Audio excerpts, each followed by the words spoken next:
All right, I'm going to start with the case presentation. A is a 23-year-old female sustained a non-contact twisting injury to the right knee in March 2015 with dislocation of the patella. She presented to clinic complaining of constant knee discomfort, particularly with squatting with stairs. The physical exam range of motion was 10 degrees of hyperextension with 135 degrees of flexion. She had positive patellar crepitation and normal patellar traction with a J sign. Notably, there was a negative apprehension test for her. Review of an outside MRI demonstrated a full thickness cartilage lesion of the medial patella. TTGT was measured at 17 millimeters. This is not her MRI, but representative of what she may have looked like. So you can see the medial patellar lesion as well as a loose body fragment resulting. She was initially evaluated in Indiana. Arthroscopy was performed at that point for removal of the loose body. She'd been doing well at PT up to that point until several months before her presentation to our clinic with a second subluxation event doing workboard. She elected to pursue surgical stabilization with us. In November, she was taken to the operating room. Mutilization of the tibial tubercle was performed as long as reconstruction of the MPFL with a gracilis allograft. Suture anchors were used for patellar fixation and 6mm interference screws for femoral fixation. Intraoperatively, the patella was well reduced and no longer able to dislocate laterally. She was seen in clinic 4 and 8 weeks post-op, both times with minimal pain, with no recurrent instability, and progressing appropriately with physical therapy. So I'll be speaking on MPFL reconstruction and patella instability. Patella dislocation accounts for about 3% of knee injuries. By definition, the patella disengaged from the trochlear groove, typically moving laterally. It's believed that the femur rotates internally on the tibia with a fixed foot. May spontaneously relocate or may require manual reduction. This injury is most often seen in the young, the peak age being from 10 to 17 years, as much as 6 times higher incidence in that age group as compared to the general population.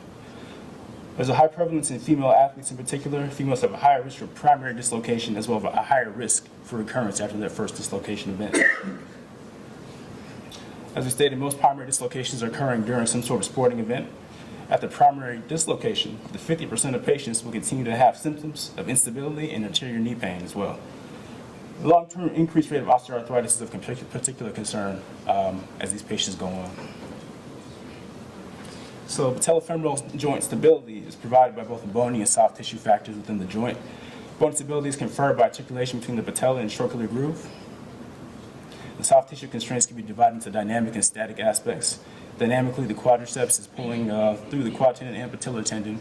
Particularly with the knee inflection, there's some net force posteriorly pulling the trochlea into the groove. More static restraints include the medial and lateral vernacular structures. So, given that most of these are occurring laterally with this location, the medial vernacular complex is commonly disrupted. Warren and colleagues characterize this structure into 3 distinct layers, the first of which being the superficial fascia medially deep to the skin. Second after that, the second layer containing the MPFL as well with the superficial MCL, and the third deep layer containing the proper capsule of the knee. So the MPFL was anatomically described in further detail by Feller and colleagues in '93, and further described to be the essential lesion in patellar instability. According to Chalet and colleagues in '96, up to 90% of patients sustaining a patellar injury have a femoral insertion avulsion. The MPFL contributes 208 newtons of force for medial restraint on the patellofemoral joint, and contributes up to 80% of lateral patellar restraint as well. The most common congenital injury as our patient had was a medial patellar facet injury. So to review the anatomy of this ligament, the femoral origin consists of a large transverse band of about 10 millimeters, originating between the medial epicondyle and the adductor tubercle. There's also a small oblique portion of it running up from the superficial aspect of the MCL. These 2 bands will coalesce together to form a tendon, or to join the tendon of the VML, inserting on the ventral aspect of the patella. As such, it sort of blurs the line between being a dynamic and a static stabilizer, in that the VML is involved in this stabilization. So, non-op treatment is typically pursued for first-time dislocators with short-term mobilization followed by physical therapy, with an emphasis on quadricep strengthening, given the role that the VMO plays in the patellar attachment. Some data suggests there's equivalent outcomes for surgery for first-time dislocators as with non-operative treatment with physical therapy. For chronic dislocators, it has been shown there are decreased rates of recurrence with surgery. As such, MPFL reconstruction has emerged as an increasingly popular technique to be used for this problem. direct repair of the femoral avulsion site was previously used for treatment, but was associated with unacceptably high rates of recurrence, and much lower rates are associated with reconstruction. Typically, this is done via gracilis or semitendinosus graft, or with both. And the goal, of course, of surgery is to decrease instability symptoms and reduce the risk of further condylar injury. So with this reconstruction at high rates of patient satisfaction, improvement of subjective stability, and return to sport, many different techniques have been described, and there isn't quite a consensus on the best outcomes. But there are a few underlying tides that are common to all different techniques that will be discussed further at this point. So the first of which being femoral graft placement. So the native femoral attachment to the MPFL is now well described, as we previously saw. But femoral misplacement continues to be a common problem with this procedure. Most typically is misplaced proximally and anteriorly compared to the anatomic position. Femoral tunnel misplacement is associated with increased anterior knee pain, medial subluxation, and recurrent lateral instability, as well as a high amount of joint overload, which may increase osteoarthritis in the long run for these patients. So as little as 5 millimeters of proximal malpositioning of the femoral tunnel can lead to as big as 50% increase in medial patellar facet load. And these imaging just demonstrate how the medial side of the patella is being overloaded with malpositioning of the femoral site. To address this problem, Shotley and colleagues developed a radiographic assessment to determine the optimal position for femoral graft placement. So Shotley's technique requires a perfect lateral view of the knee, by which standard the posterior aspect of the condyles are perfectly aligned. Shotley's point is located 1 millimeter anterior to the tangent of the line across the posterior cortex, and 2.5 millimeters distal to the perpendicular line, starting at the posterior origin of the medial condyle, and then it's proximal to the posterior point of Green-Stotson line. Percutaneous fixation methods have been developed using this radiographic tool to find the correct placement site. However, there's concern that these don't necessarily account for anatomic variations. A recent study from this year, looking at cadaveric dissections compared to radiographic analyses finding Shotley's point, has some concern initially for the difficulty in obtaining a perfect intraoperative lateral radiograph, and noted that even small degrees of rotation on the radiograph leaded to large discrepancies in the placement of the graft. Even still, with supposedly perfect radiographs, the radiographic site was on average about 4 millimeters away from the actual anatomic insertion of the site.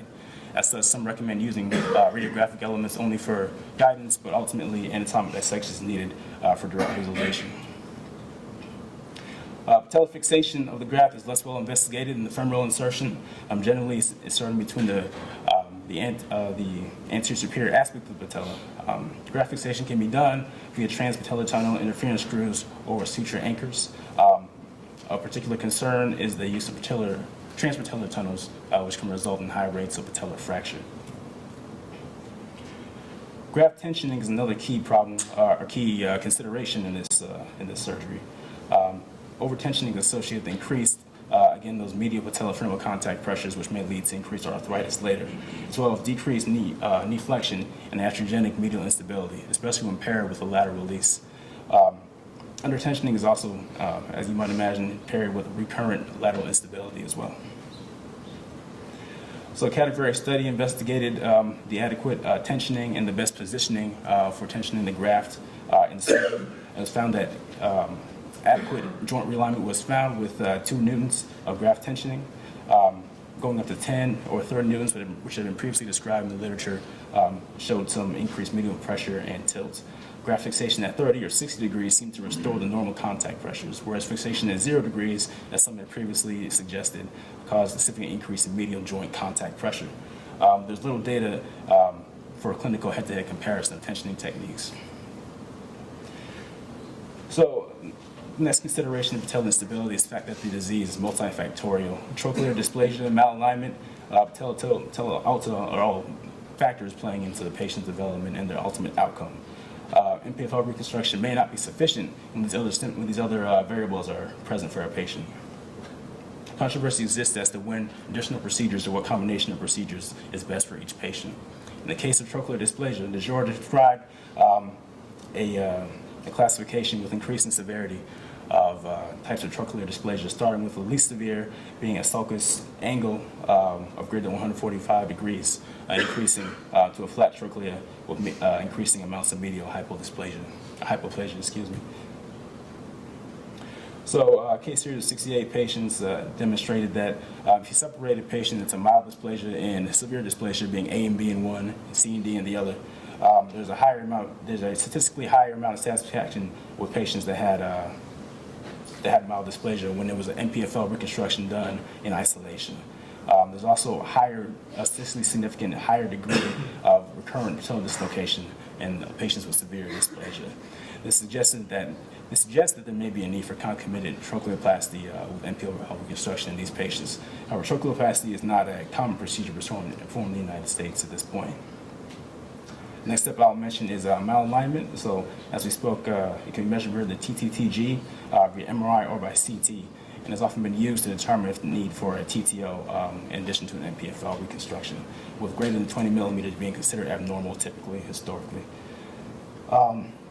So a cadaveric study investigated exactly which patients necessarily would need a TTTG versus those who could be sufficient with MPFL in isolation.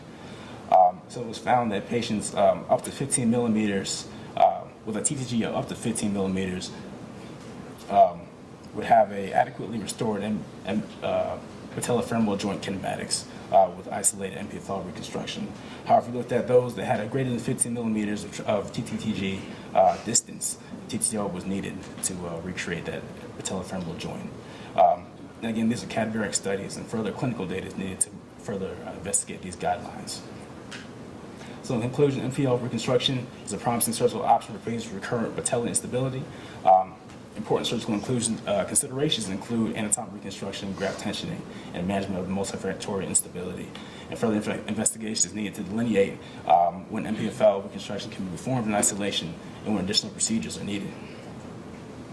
So OIT question, the 27-year-old football player sustains the acute lateral patellar dislocation, which is the following most likely site of injury seen on MRI.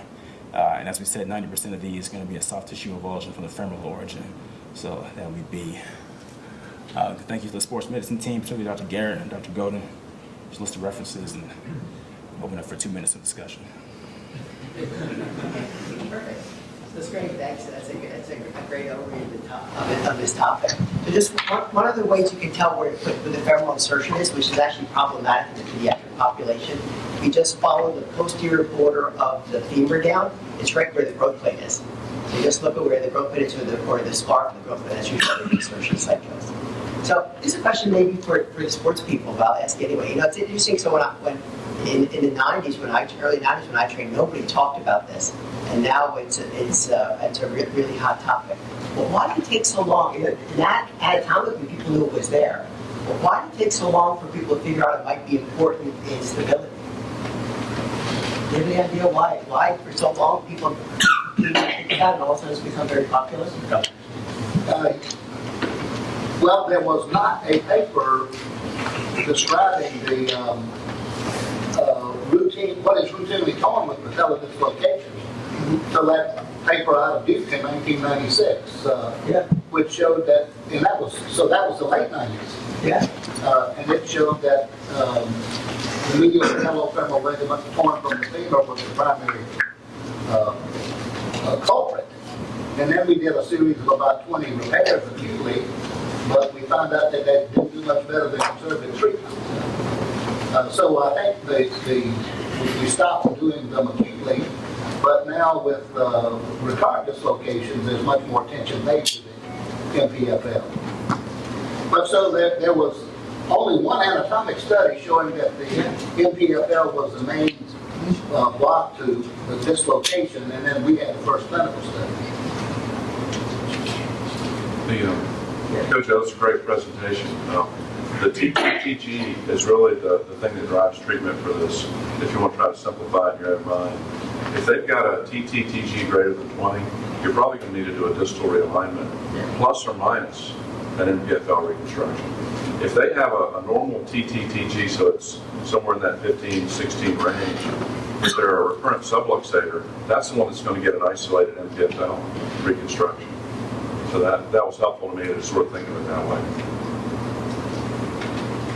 Kojo, you mentioned over-tightening. When you think about doing operations through MPFL, it's not like other ligaments where you're trying to create a tightness. It's a check ring. So actually fixing it at the point where range of motion where it's at the greatest length between the attachment sites is probably the best thing. Because the net should be around 60 degrees, and then 60 to 70 degrees is where those patellar dislocations occur. Dr. Garrett's taught us, you see that from the bone grooves at that angle on both the femur and the How many of those papers you see actually looked at overall mechanical alignment of the limb, looked for torsional abnormalities such as excessive femoral anteversion, external tibial torsion, severe genu valgus, other things that would affect the mechanical axis of the limb and may influence patella tracting or maltracting? So one thing I saw, Patellar alta and then decreased QA image, not as much specific around And that's something we see a lot in children. I just wonder if a lot of these patients, once they hit young adulthood, may have that and just never got diagnosed young because they could compensate for it in whatever manner. Well, Bob Taiki has looked at that a lot, and actually doing rotational osteotomies to treat patella with rotational osteotomies. Loaded rotational non-alignment is correct. Yes, I think the point you're getting is really important. You really got to examine the patients, take a very careful look at it. We've got some really great points from people about how to really take a look at it. Make sure you're doing the right operation for it. So that's really great. I may mention one more thing. There seems to be an fair emphasis now at the meetings in the papers and not yet in the literature that there is, in addition to a patellofemoral ligament, there's a quadriceps tendon femoral ligament that is that may be doing the same thing as the MPFL is. And Fulkerson and Noyes are both talking about reconstructing, doing this procedure, not medial patellofemoral, but medial quadriceps tendon down to the femoral point. It depends. The anatomy, if you follow the adductor magnus and find the spot between the adductor magnus tendon and the MCL, that's the anatomic spot that Shotley's trying to hit with his X-rays. It's easier to see it in person than it is to find it on an X-ray. Yeah, that's good. It really shows the importance of anatomy. And I just think it's fascinating. This is anatomy didn't know for a long time before they invented orthopedists. It's only been 20 years that we've really been thinking about this.